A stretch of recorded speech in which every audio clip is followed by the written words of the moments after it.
चलिए जी आरंभ करें। ओम जी। सदा शिव समारंभाम शंकराचार्य मध्यमाम अस्मदाचार्य पर्यंताम वंदे गुरु परंपराम।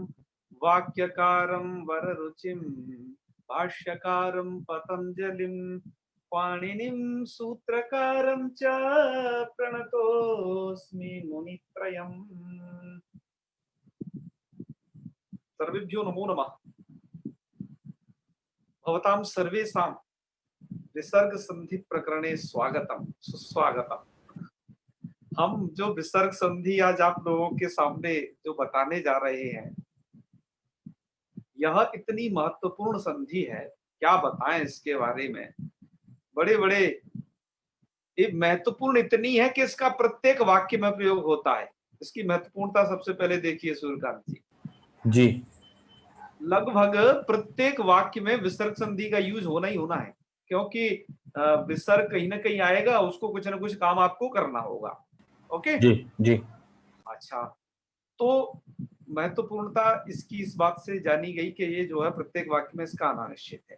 और सबसे बड़ी बात मित्रों यह है कि आज के जमाने में हम जिस जी रहे हैं कि यहाँ पर विसर्ग संधि को लेकर के बड़े असमंजस की स्थिति है। अर्थात विसर्ग संधि को कोई करना ही नहीं चाहता है। विद्वान से विद्वान लोग इसमें हमने व्यामोहित देखे, उन्हें विसर्ग संधि की कंडीशन क्लियर नहीं है। आज के जमाने की बात कह रहे हैं और सभी विद्वानों की नहीं कह रहे हैं।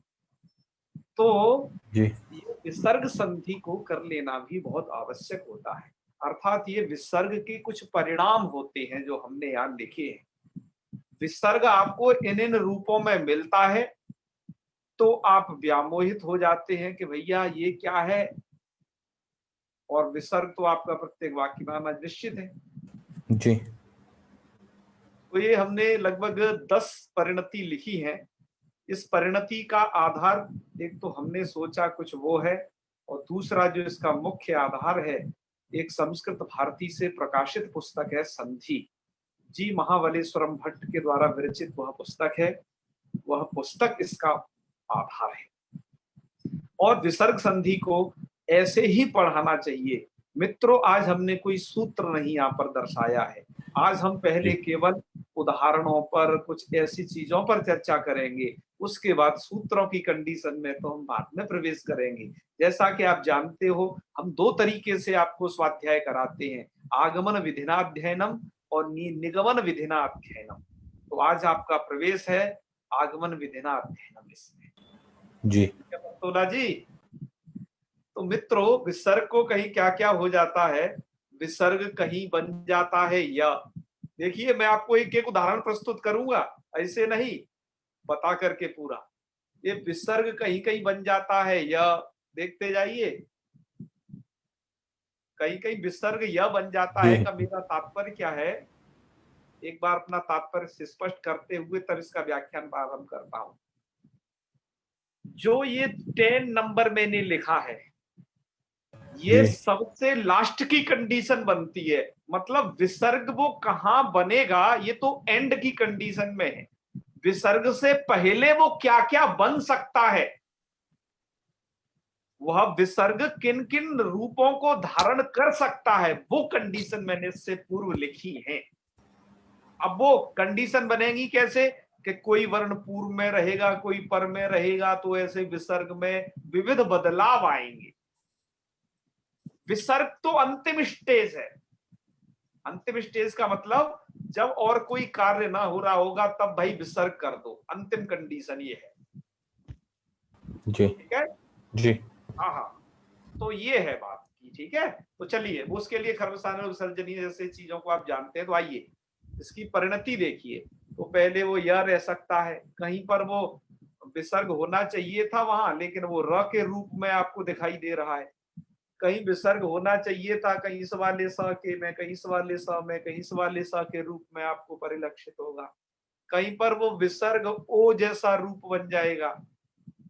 विसर्ग कहीं कहीं क्या बन जाएगा, ओ जैसा रूप। जैसे एक बहुत फेमस है, जी। आपने ये पढ़ा होगा,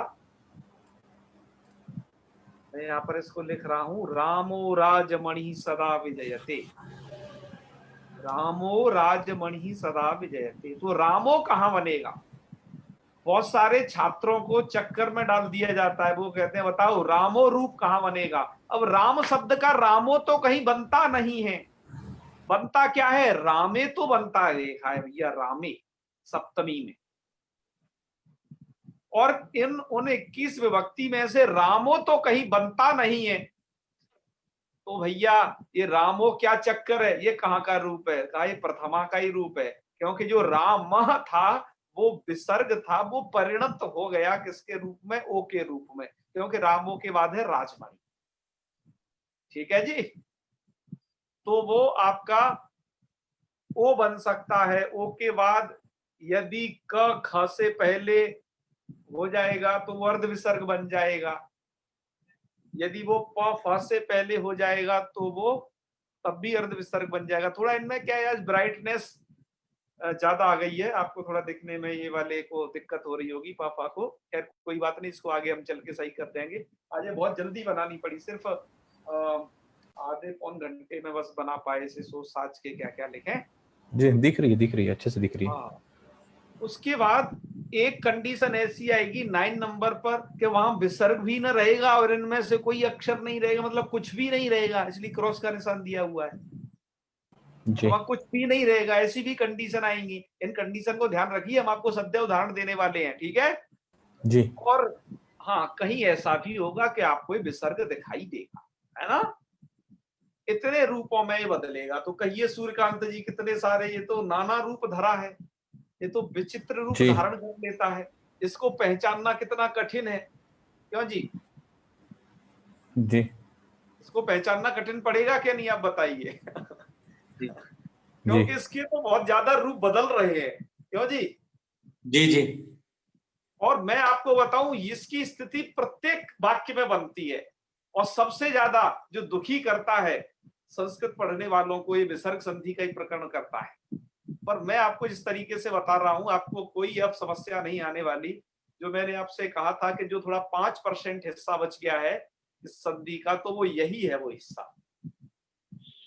जी ठीक है। जी तो आपने अभी तो देखा कि विसर्ग के 10 प्रकार के रूप। देखो, आप यह जरूरी नहीं अच संधि प्रत्येक वाक्य में प्रवृत्त हो, जरूरी नहीं अच संधि का कोई सी भी संधि। ऐसे हल संधि की कोई सी भी संधि प्रत्येक वाक्य में हो सके, निश्चित नहीं।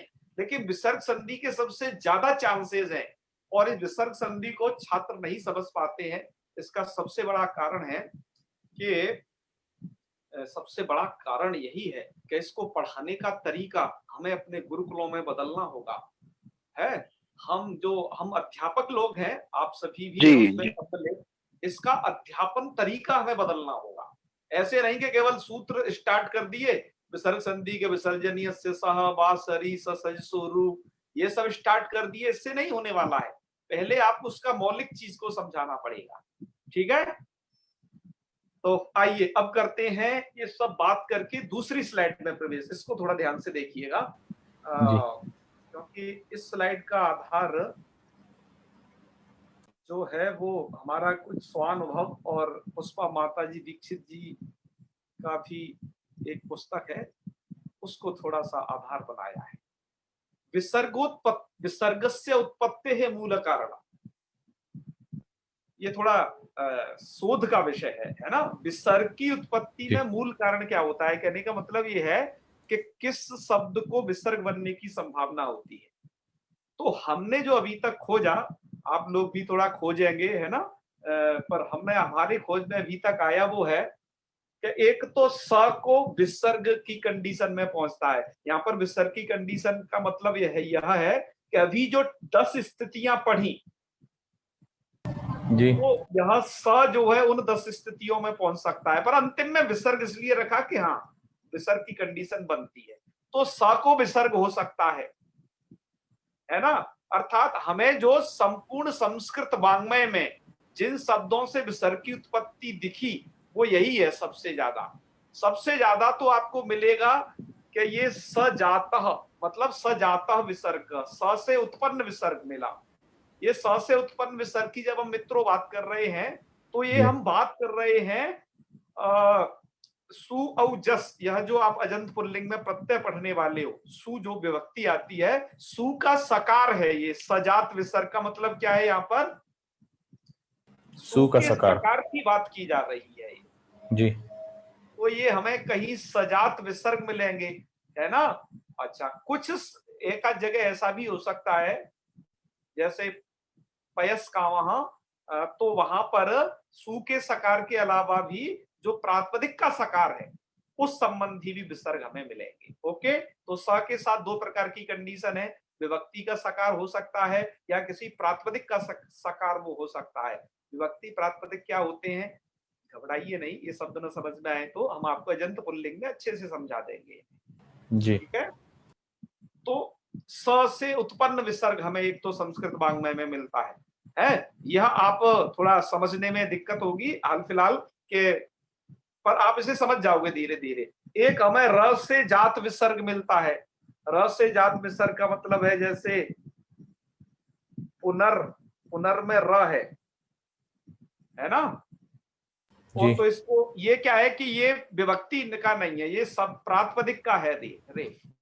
तो यहाँ पर पुनः कामः, पुनः करोति, इस प्रकार का विसर्ग मिल सकता है आपको। इसको कहा, इसको हमने लिखा है रजाता विसर्ग, रजात विसर्ग अर्थात रेप से उत्पन्न विसर्ग।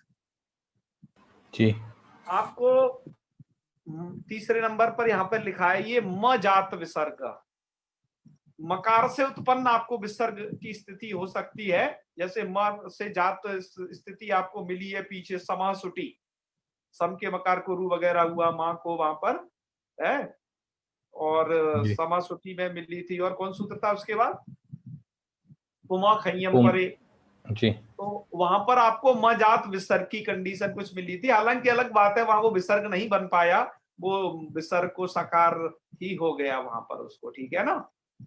जी और एक आपको मिलेगा न जात विसर्ग। न जात विसर्ग का मतलब वही है नश्चब्य प्रसाना, नान्त पद को जहां रू वगैरह होते हैं ना, तो उधर न से उत्पन्न जी भी हो सकता है। तो हमने ये भी 4 कंडीशन खोजी है, और इसमें सबसे ज्यादा जो संभावना है वो सजात विसर्ग की संभावना है। बात आई ना समझ में आपको। जी यस, तो ये इस स्लाइड को दिखाने का बस मकसद एक ही था कि विसर्ग कौन कौन बदलता है, मतलब कौन कौन वर्ण विसर्ग के रूप में बदलने की संभावना उसकी हो सकती है। पर सबसे ज्यादा हमने नंबर 1 पर रखा है स, उसकी वो बहुत जगह उदाहरण में आता है, इसलिए उसे नंबर 1 पर रखा है। ठीक है, जी जी तो अभी तक आपने 2 चीज पढ़ी, ध्यान दीजिए। आपने पढ़ा कि विसर्ग 10 तरीके से बदल सकता है, और वो जो 10 तरीके हैं वो उन 4 तरीके से बन सकते हैं, मतलब वो सजात विसर्ग, रजात विसर्ग, मजात विसर्ग और न जात विसर्ग, मतलब इनसे विसर्ग की उत्पत्ति संभव है। संस्कृत साहित्य में यही है, ठीक जी है। जी हाँ, वो सबसे ज्यादा जो सामान्य नियम है वो सजात विसर्ग वाला है, ये हमने पढ़ा। अब आइए हम देखते हैं कि ये आपको मिलेगा कहाँ कहाँ, कैसे कैसे मिलेगा, इस पर ध्यान देते हैं। तो आइए इसके लिए हम आपको स्क्रीन पर, आज हमने काफी सारे स्क्रीनशॉट लिए थे, उसके माध्यम से कुछ दर्शाने की कोशिश जी करते हैं। तो मुझे पहले ये रोटेट करना होगा।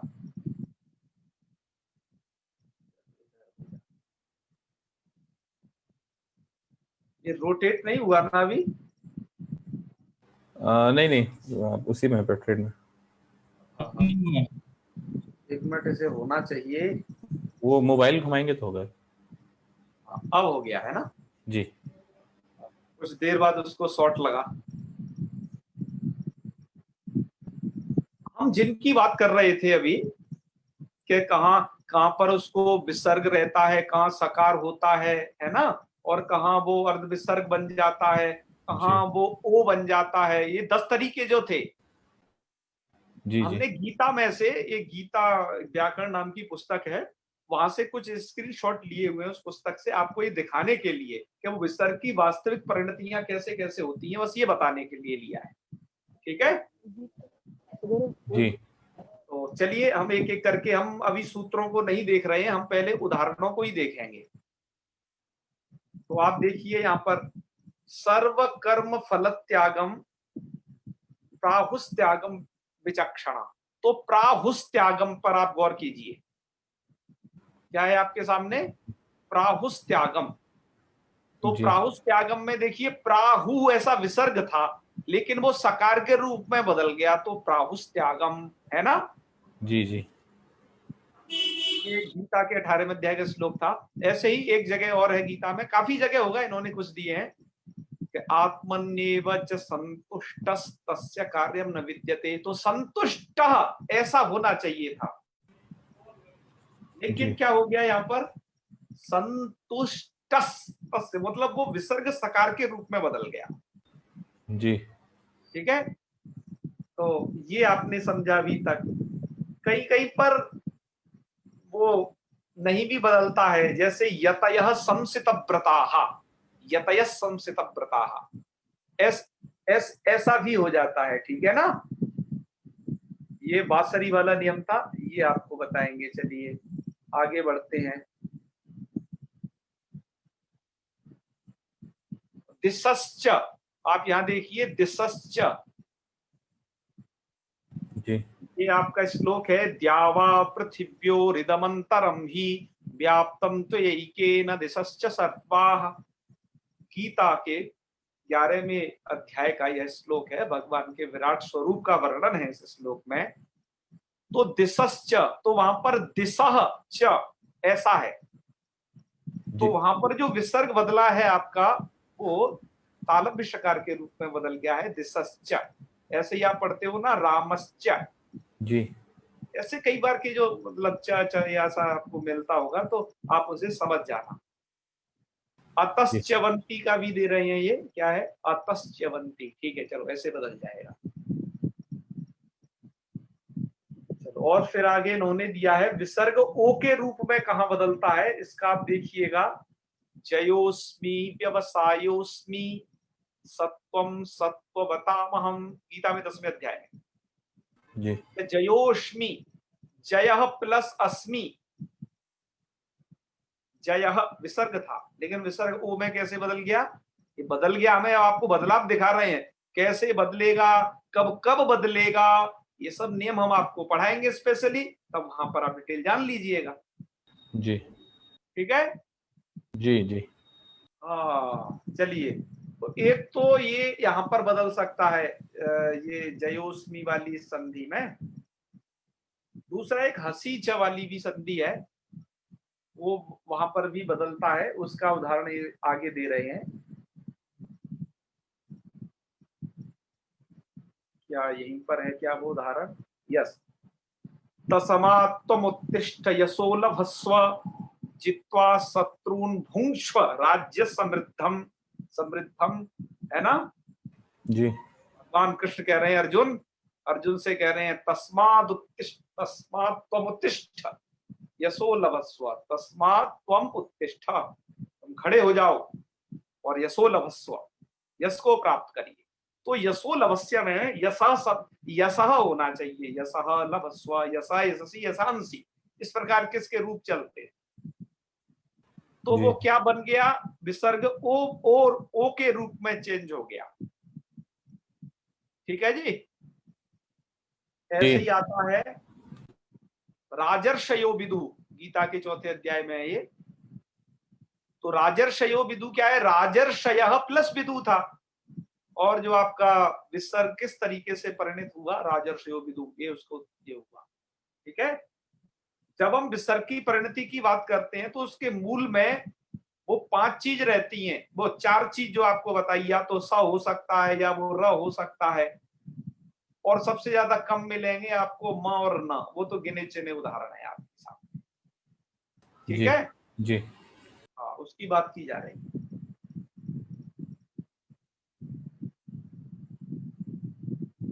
अच्छा यहाँ पर देखिए, यहाँ पर तो विसर्ग ही भाग गया, धार्तराष्ट्राः रणे हन्युः, धार्तराष्ट्राः विसर्ग होना चाहिए, मतलब धार्तराष्ट्र मतलब धृतराष्ट्रस्य पुत्राः,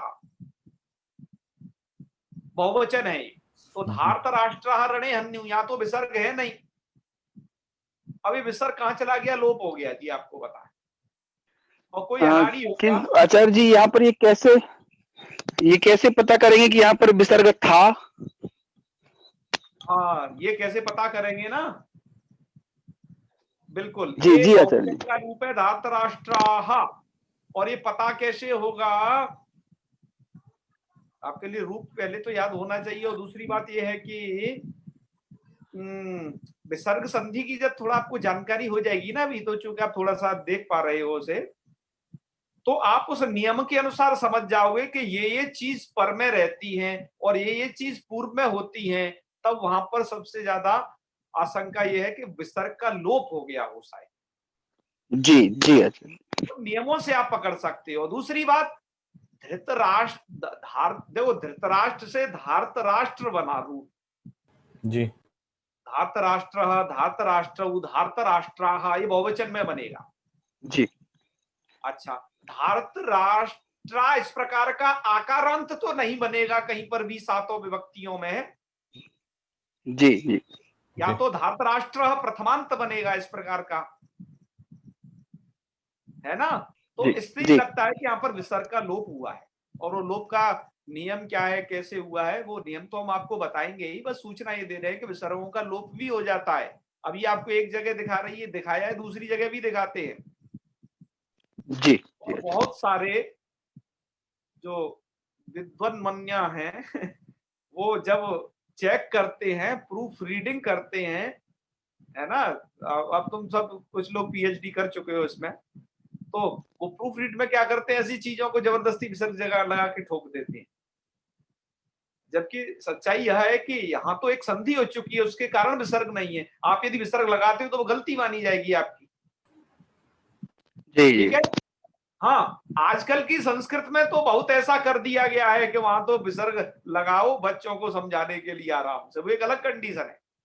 जी विसर्ग लगा करके बच्चों के लिए समझाना ठीक है, लेकिन आपको जो काव्यों की भाषा मिलेगी, जो शास्त्रों की भाषा मिलेगी, उसमें ऐसा नहीं मिलेगा। वहां तो पूरे व्याकरण के नियमों का पालन होगा, जो आप पढ़ रहे हो इसी तरीके का। जी जी तो आपको तो वह संस्कृत समझनी है। सामान्य संस्कृत जी तो आप जानते ही, उसे तो बोले ही लोगे। तो हम तो आपको जो तैयार कर रहे हैं उसी के लिए कर रहे हैं। चलो आगे जैसे बताते हैं आपको, देखो एक और, गुणाः वर्तन्ते इत्येव इति मत्वा न सज्जते।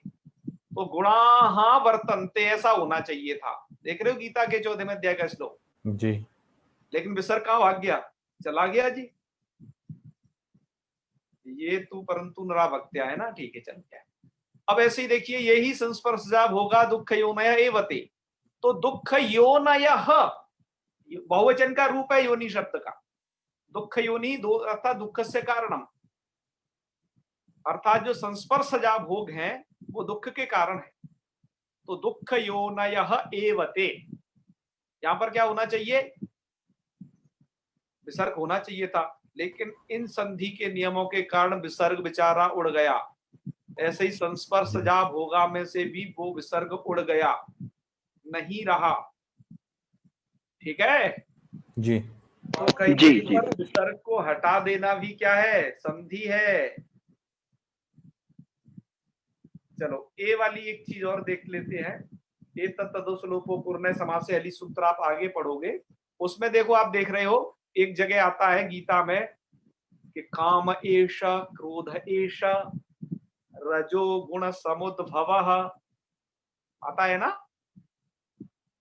कहा यह काम हो या फिर एष क्रोध, चाहे यह क्रोध हो, ये सभी रजोगुण से उत्पन्न माने गए हैं गीता, ठीक है जी।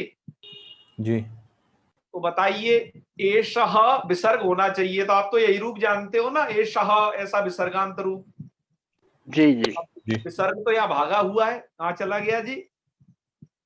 इन रहस्यों को वही समझेगा जो विसर्ग संधि को जानेगा, ठीक है ना। कहां चला गया आपको पता चलेगा अभी, है ना। विसर्ग संधि ज्यादा बड़ी नहीं है, 3 दिन में या 4 दिन में अधिक से अधिक समाप्त हो जाती है। बस इनके नियमों को बस आपको ध्यान रखना पड़ेगा, हम आपको बताएंगे। ऐसे ही आप देख रहे हो, सघोषो धार्त राष्ट्राणाम हृदयानि व्यदारयत, सघोषो होना जो चाहिए सह, आप करते हो ना सह बालक का, जी यहाँ कहाँ चला गया, सघोष, सघोषो। और घोषों में भी देख रहे हो घोषा होना चाहिए, लेकिन वो ओ हो गया है विसर्ग को ही। जी ठीक है। और कहीं पर वास्तविक विसर्ग भी बन जाता है खर्वसान्य विसर्जनीय के नियम से, ये कि समः सिद्धाव सिद्धौ च कृत्वा पीन निबध्यते। समः आप विसर्ग भी देख रहे हो, क्यों जी? जी तो ये सब मित्रों ऐसी बहुत सारी चीजें हैं विसर्ग संधि में जो आपको मिलेंगी। ठीक है, आइए अब कुछ चीज और देख लेते हैं। हमने उस पुस्तक का स्क्रीनशॉट लिया हुआ है जो संधि वाली पुस्तक है, गीता उसकी क्या कहते हैं, संस्कृत भारती वाली है ना। जी बड़ी अच्छी पुस्तक है, हम उसको बहुत जगह देखते हैं। और हम आपको एक बात सच्चाई और बता दें, संस्कृत भारती की जो ये पुस्तक है, इसमें एक संधि है, एक समासा है, एक कारकम है ना, अन्य भी कुछ प्रकाशित हैं, विद्वानों द्वारा लिखी गई, बहुत ही श्रम करके सरलता पूर्वक और बड़े डायग्राम बहुत अच्छे तरीके से लिखा गया है। इनको हम अपने ग्रंथ व्याकरण के पढ़ने के बावजूद भी इन पुस्तकों को पढ़ते हैं, क्योंकि इनमें जो समझाने का जो तरीका है, प्रतिपादन करने की शैली है, बड़ी ही अच्छी और सबको समझ में आने वाली शैली है। ठीक है जी। जी तो इसलिए हम तो प्रायः बहुत सारी पुस्तकों का अवलोकन करते रहते हैं कि उन मूल ग्रंथों के अलावा और भी जहां तहां जैसे जैसे कौन कौन क्या क्या है उनको भी देखते रहते हैं, चाहे वो काशी की पुस्तक हो, काशी की परंपरा की या दाक्षिणात्य परंपरा की या मैथिल परंपरा की, किसी की भी हो, हम सबको पुस्तक पढ़नी चाहिए वो सब। चलिए, हम जिनकी आपको चर्चा किए थे, जैसे विसर्ग को सकार बन जाता है, सबसे नंबर 1 पे देखिए गुरुस्तत्र सकार हो जाता है, या फिर उसको ये तालव्य, पहले में तो दंत सकार है, दूसरे में गुरुश्च, उसको तालव्य शकार हो गया उसी विसर्ग को, और तीसरे में गुरुष्ठ, उसको मूर्धन्य शकार भी में भी बदल सकता है। ठीक है। एक है फिर बालह करोति, यहाँ पर विसर्ग भी हो सकता है और दूसरे में जिह्वामूली उपदमानी भी हो सकते हैं। ये जिह्वामूली उपदमानी को लगा नहीं सके हैं क्योंकि इनके पास कोई टेक्निक नहीं है लगाने की, आगे लगाए हैं पर इन्होंने। ऐसे ही बाला पेवती में विसर्ग भी हो सकता है, जिह्वामूली उपदमानी भी हो सकते हैं, कुप्पौ कपौचा के नियम के कारण, वो नियम आप जानते हो जी। और विसर्ग करने वाला नियम आप जानते हो, खरवसान्य और विसर्जनीय। खर और अवसान में हमेशा विसर्ग होता है, ये 2 नियम और जानते हो। तीसरा नियम और विसर्ग संधि का आप हल संधि में ही पढ़ चुके हो, विसर्जनीय से सा। यदि खर परे मिल जाए तो विसर्ग पुनः सकार में बदल जाता है, मतलब तालव्य सकार में बदल जाता है जी, तो सॉरी दंत सकार में बदल जाता है, दंत ठीक है ना। जी और जी यदि उसी दंत सकार के बाद चवर का कोई अक्षर मिल जाए तो इस्तु लग जाता है, तब वो आपका जो है तालव्य शकार में बदल जाएगा, जो हम 3 प्रकार के साथ सकार बता रहे हैं ना। और यदि इष्टुत्व संधि की संभावना बन जाए तो वो मूर्धन्य शकार में बदल जाता है। इतने नियम आप जान चुके हो हल संधि से ही, जो कि विसर्ग संधि के ही नियम। ठीक है जी। जी जी और विसर्ग संधि भी एक प्रकार से, एक विद्वान कहते हैं कि वो तो एक हल संधि जैसी है, क्योंकि सजात विसर्ग, रजात विसर्ग, नजात विसर्ग जो आपने पढ़े थे तो वो सब हल ही ना, सबसे पहले तो प्राथम में ना। जी तो वो तो विद्वान कहते हैं 2 ही बस भेद होने चाहिए थे संधियों के, अच संधि और हल संधि है। अब चूंकि इसमें विसर्गों में कुछ अलग तरीके के काम देखे जाते हैं, इस कारण से जो पूर्ववर्ती विद्वान थे उन्होंने उनको 3 भागों में रख दिया विसर्ग संधि के रूप में। ठीक है जी। चलिए, और संधि के प्रकारों को लेकर के और बाद में चर्चा कर लेंगे, इस जब संधि प्रकरण को पढ़ा लेंगे तब। अब ऐसी देखो, बालह पिबती हो गया, ऐसे ही हरिरत्र, तो हरि अत्र होना चाहिए लेकिन वो रा में बदल गया, हरि ही अत्र, तो हरिरत्र ऐसा हो गया है वो विसर्गी। आप कहोगे भैया हरिरत्र क्या चीज है, समझ में नहीं आ रहा, इसको तो हम कहीं पढ़े नहीं है, ये तो कौन से कोश में आया है। हरि शब्द तो सुना है लेकिन हरिरत्र नहीं सुना, और उधर अत्र है ना। तो ऐसी चीजें छात्रों को प्रायः मोहित कर देती हैं, तो इस कारण से हमें सावधान रहना चाहिए, इसलिए व्याकरण का सेवन करना चाहिए इसके लिए। अब इसी तरीके से बाला अत्र, यहाँ पर विसर्ग का लोप आपको बता चुके हैं, अभी बहुत सारे उदाहरण दिए थे गीता के, यहाँ विसर्ग का लोप हो गया है। बाला इच्छति, यहाँ पर भी लोप हो गया है, और बालो अस्ति और बालो हसति में उत्त हो गया है विसर्गों को, मतलब ओ हो गया है ना, आप ये समझे जी।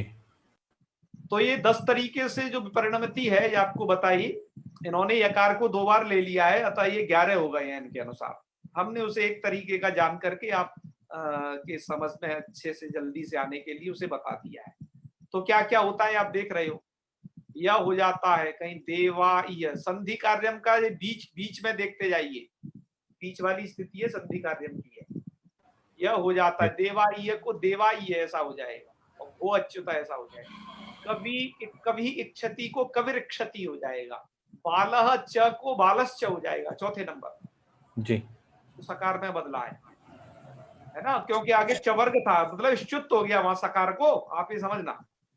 जी उसके बाद है शिव सुतः षडमुखा, तो शिव सुत षडमुखा, तो विसर्ग का मूर्धन सकार में बदल जाएगा। क्यों? क्योंकि वो बस पर दंत सकार है, विसर्ग है जो, और दंत सकार के बाद मूर्धन सकार है तो ष्टुत हो जाता है, आप ही जान। तो शिव सुत षडमुखा हो गया। ऐसे ही छात्रा तिष्ठति है विसर्ग, वो सकार में बदल जाएगा, क्योंकि आगे जो अक्षर परे है, ये नियम भी अभी आपको बताएंगे, चिंता नहीं करें। तो छात्र तिष्ठति बन जाएगा, बाला अस्ति का बालोस्ति, छात्र करोति छात्र करोति, ये अर्ध विसर्ग।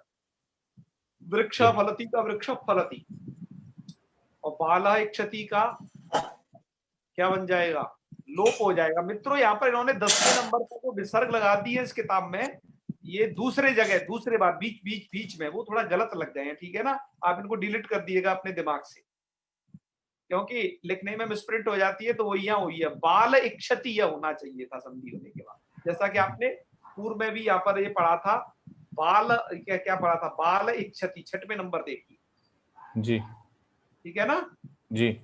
हाँ, तो वही है, थोड़ा वहां विसर्ग लगने से दिक्कत हो गई है उन्हें। और रघु क्षत्रिय यहाँ पर विसर्ग ही रहेगा, तो क्या आगे लोपा भी कह रहे हैं शायद इसमें, है 10वें नंबर पे लोपा भी आगे लिखा हुआ है शायद। बिल्कुल बिल्कुल, वो भी इसलिए तो आप पकड़ गए उस बात को, ठीक है। तो मित्रों इतनी सारी चीज है विसर्ग संधि के अंदर, जो कि आपको क्या करनी है, पढ़नी है, ठीक है जी। जी तो विसर्ग संधि के अंतर्गत इतनी सारी चीजों को आप पढ़ोगे। तो आज हमने केवल विषय संधि की, वो विसर्ग संधि की प्रस्तावना रखी, तो विसर्ग संधि है क्या, आपको इसको पढ़ने में जिज्ञासा जगे, ठीक है जी। मैंने कुछ किताबों से यहाँ पर पंचतंत्रम से स्क्रीनशॉट वगैरह लिए थे, आप उन किताबों को देख लेना जहां गद्य लिखा रहता है। ये तो मैंने पद्यात्मक अभी उदाहरण आपको गीता के प्रस्तुत किए थे, गद्य में भी ये बहुत सारी जगह आपको मिल जाएगा। तो मैं आशा ही नहीं बल्कि विश्वास भी करता हूं कि अब आप विसर्ग संधि को ढूंढ ढूंढ के निकाल दोगे, जहां भी आपको अपने अपने शास्त्रों में मिलेगी वहां से, ठीक है ना जी। तो सूर्यकांत जी, कुछ एक नई दिशा मिली आज की क्लास के द्वारा विसर्ग संधि को लेकर के, जी ठीक है ना। ललित मोहन पंतोला जी बताइए, सुन पा रहे हैं ललित जी? हाँ, आपके यहाँ वर्षा हो रही है शायद, है दिन से बरसात रही है।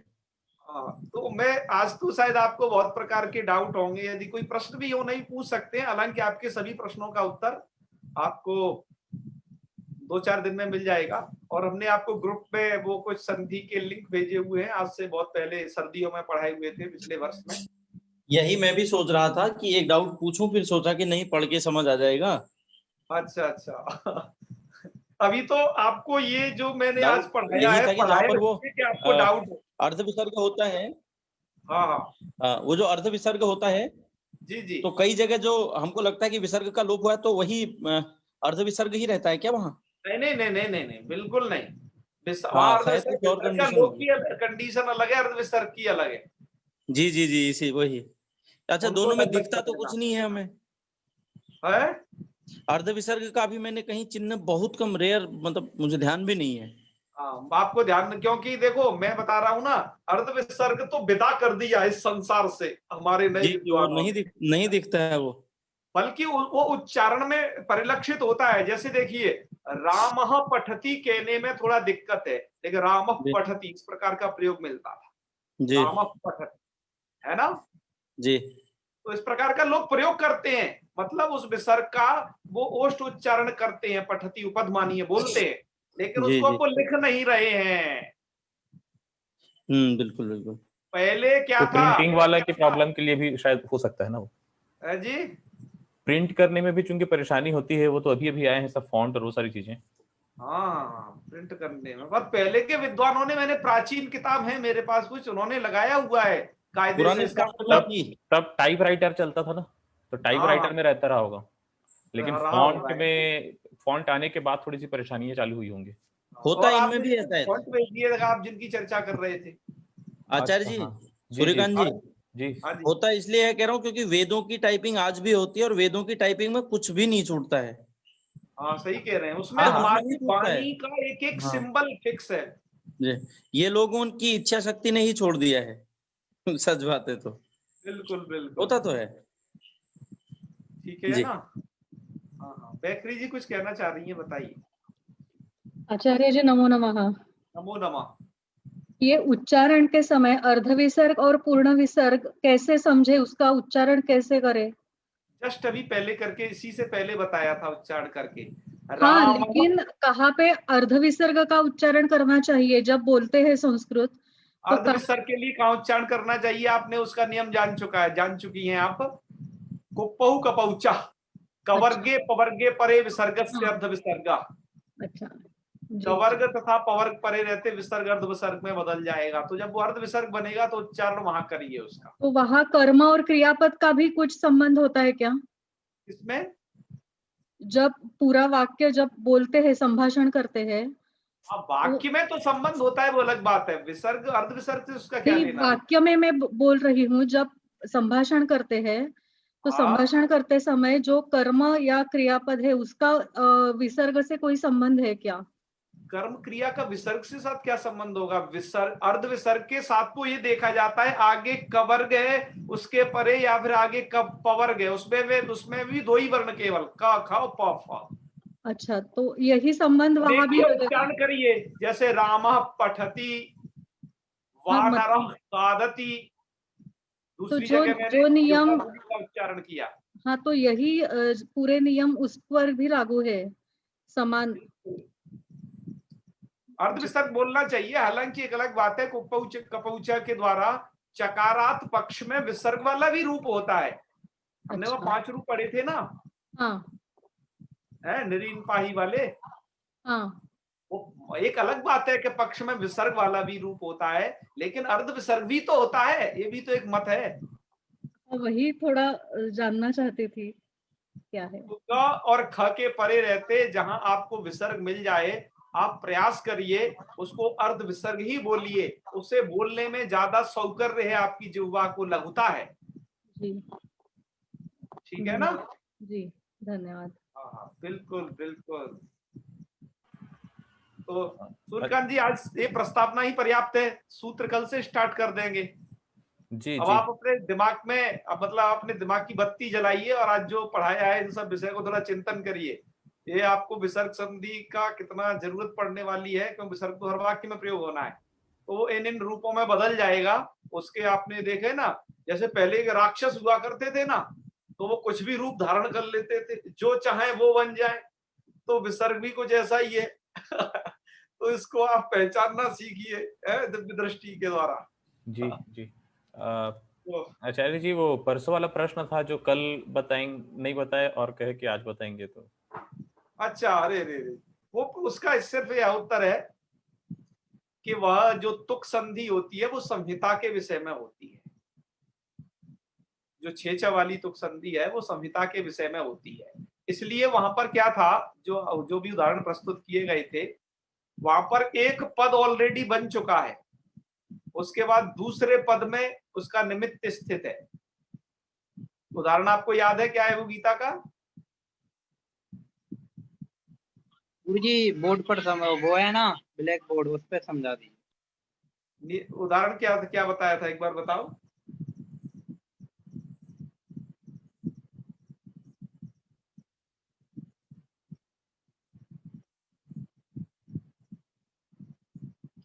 कृष्णा, क्या है, कृष्णा छेता ना उपपद्यते, मुझे याद आ गया है।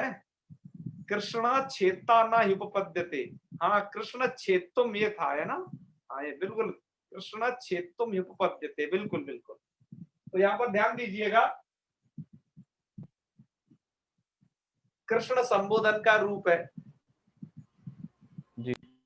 और छेत्तुम कहिए जो कि वहां पर है ये। अब क्या है कि एक पद है आपका, कृष्ण संबोधन का रूप है, इसलिए एक पद है, इसकी पद संज्ञा है। जी। दूसरा क्या है? दूसरा क्या है? छेत्तुम पद ही है। दूसरा है छेत्तुम पद, ठीक है ना?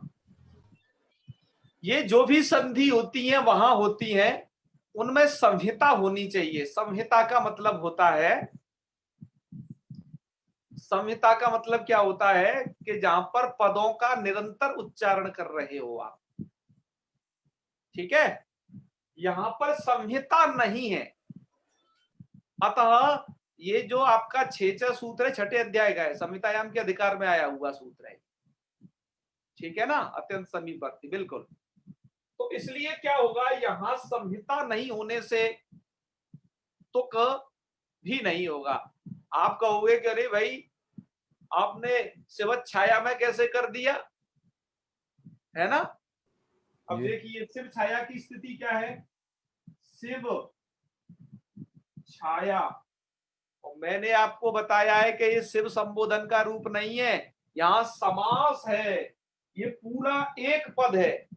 शिवस्य छाया, यहाँ पर एक नस विभक्ति है षष्ठी का, उस विभक्ति का समास के कारण हो गया है लोप। तो इसलिए यहाँ पर शिव छाया वन पद है, मतलब शिव छाया मिलकर के एक पद है, क्योंकि समास होने से क्या होता है, संहिता नित्य होगी, है? जी। जी। नित्या समासे, समास में जो ये संहिता होती है वो नित्य होती है। तो इसलिए क्या है, यहाँ पर संहिता है, अतः आपको क्या करना पड़ेगा, तुक करना ही पड़ेगा। पर वाक्य तू सा विवक्षाम अपेक्षते, इसलिए यहाँ पर संहिता नहीं है। कृष्ण अलग पद है, छेत्तुम अलग पद है, इसलिए यहाँ पर क्या है, संहिता नहीं है, संहिता का अभाव है। इस कारण से कृष्ण छेत्तुम उपपद्यते जो गीता में कहा है, ऐसे वाक्य सही माने जाते हैं। तो आप ऐसा समझ रहे हैं? कि जी जी, ये तो कुछ जब कोई उत्तर नहीं मिला था तो ये तो आया ही था दिमाग में कि शायद संहिता वाला कुछ बात होगा करके, लेकिन फिर ये सोचा कि अगर एक साथ बोल देंगे तो संहिता हो जाएगी, मतलब क्योंकि काल अर्ध मात्रा से ज्यादा का नहीं देंगे तो संहिता नहीं नहीं, मान ऐसा लेंगे। होता है ना, आप समझ रहे हैं कि वो ये पद अलग है, कृष्ण पद ही अलग है वस्तुतः। ऐसे थोड़ी ना हर कहीं जहां खटाखट बोल दे वहां संहिता हो गई एक साथ कहीं पर भी। उसमें ये भी ध्यान रखा है, वो संहिता के विषय में वो नियम जरूर याद रख लीजिएगा कि कहाँ संहिता नित्य होती है और कहाँ पर विवक्षाधीन होती है और कहाँ बिल्कुल भी संहिता नहीं होती है ना? वो नियम आप जान लेना, जो है एक श्लोक है बहुत ही प्रसिद्ध, जो है आपको पुस्तकों में मिल जाएगा, संहिता पदे नित्या इत्यादि वाला, ठीक है? जी। चलो आप समझ गए होंगे इसको। ऐसे आपको मिले तो आपको कहाँ क्यों नहीं करना है, तो वहां क्यों नहीं बीच में च रहेगा, इसका यही कारण होता है, ठीक है जी? जी। तो चलिए आज का पाठ यही समापन करते हैं फिर, ओके जी। चलिए। ओम सर्वे भवन्तु सुखिनः, सर्वे सन्तु निरामयाः, सर्वे भद्राणि पश्यन्तु, मा कश्चित् दुःखभाग् भवेत्। ओम शांति शांति शांति। सर्वेभ्यो नमो नमः। शुभ नमो नमः। शुभ रात्रि। शुभ रात्रि। क्या होगा?